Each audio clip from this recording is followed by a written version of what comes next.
Hey everyone, and welcome to RoamTips.com. Today we're going to walk through how to easily change your Safari download location on your Mac. First things first, open up your Safari web browser. Then go to the top left corner of your screen and click on Safari.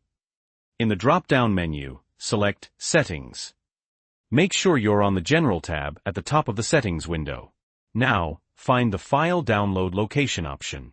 By default, it's set to Downloads. To change it, click the drop-down menu and select Other.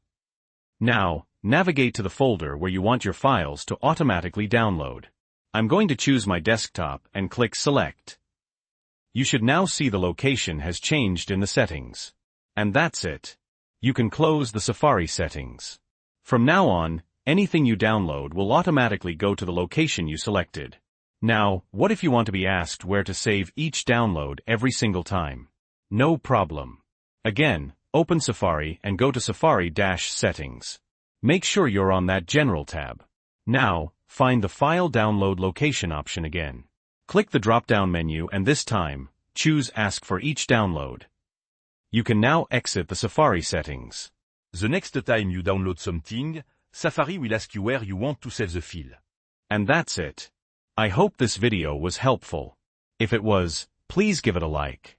If you have any questions or comments, feel free to leave them below. This has been based on my personal experience, and you can find relevant links in the description below. Don't forget to subscribe for more helpful tips. Thanks for watching.